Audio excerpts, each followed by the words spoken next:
Hey folks, Film sent me out here to talk to you about our Iowa-born birthday celebrity.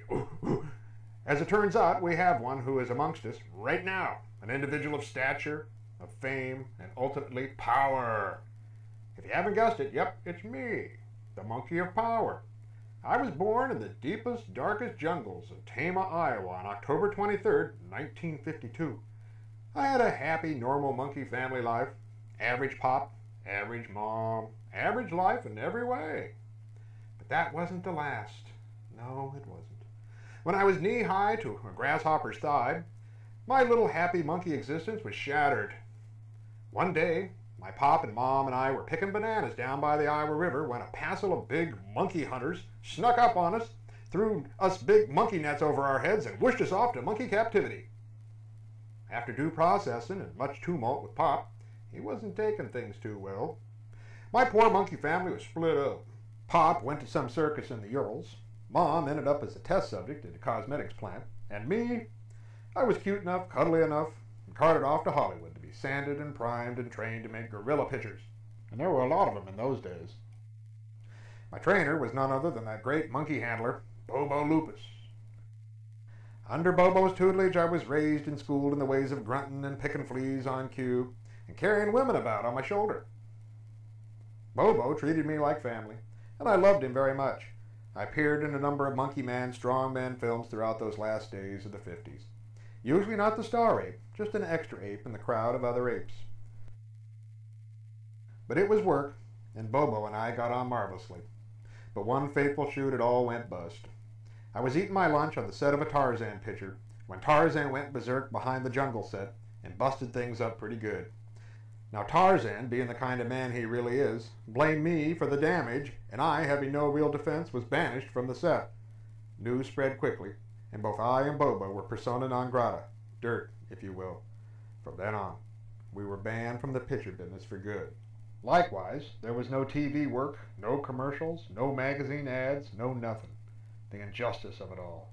Drat you, Tarzan. Well, we stumbled about, Bobo and me, first hitting Skid Row carnivals and cheapjack circuses. But even there, once the news filtered down, they would have none of us. It was getting pretty desperate. Even Jerry Warren, bless his soul, offered us a job on one of his pictures, but even we have standards. We picked up odd jobs along the way as we traveled the country. Cattle punching in Yuma, reading bedtime stories to beached whales in Big Sur, logging in Oregon, custodial work at various homeless shelters, midwives in the tenements of New York, sanitation experts in Bulimia, Illinois. You name it, we did it. Hopping trains from job to job. Bobo was getting older and frailer as we traveled. I did my best to keep his spirits up, but soon it was getting difficult. I was having to carry him about on my shoulder. My training to carry women around came in handy here. But then it happened. My beloved Bobo died. And us out in the middle of nothing. I buried him in a trash dumpster. Not a fitting place for such a wonderful man, my beloved Bobo. May he rest in peace. Drat that Tarzan. There I was, bereft and bewildered, left high and dry, no direction to turn, abandoned and broken in Cedar Rapids, Iowa. But luck would have it that Beaver Park Zoo in the early 80s was looking for occupants. So I graciously agreed to be caged and ogled by Iowa observers. I was given a tire swing and a portable TV of my own. Slowly I got acclimated and became seriously addicted to soap operas. Drat that Tarzan. Things went as they do when you're in a rut. It's like a fast montage going nowhere, but the pages of the calendar kept falling away till we came to the year 2000 thereabouts. It turns out that news filtered down once again that I, the rampaging gorilla of the Tarzan fiasco those many years ago, was being housed in CR. The authorities were shocked that I was capable of such mayhem. So shocked that they carted me off, kit and caboodle, onto the streets. In fact, the stigma was so bad on the zoo that they were forced to close down, sending all their monkeys to other zoos and such. Drat that Tarzan. And me, broken, homeless again, and in heavy need of a soap opera.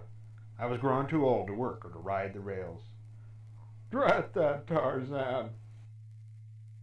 But Dame Fortune always smiles upon the deserving. As I was sleeping in a box under a Cedar Rapids bridge, I heard a ruckus up above. It was a parade. I ambled up and saw a curious sight. Riding in an edsel was an odd man wearing a cowboy hat, and sitting next to him was a big galoot. I walked up, and as things would happen, I joined the procession. At the end of the parade, I came to learn who these two fabulous men were, Film Brown and Smoky. They took pity upon me, and fed and sheltered me. They became my protectors, and they swore a deep oath of vengeance against Tarzan, that has-been from the Olympics and countless Muscle Beach Mr. Atlas contests, and his cronies who spread rumors, even unto KTS this day.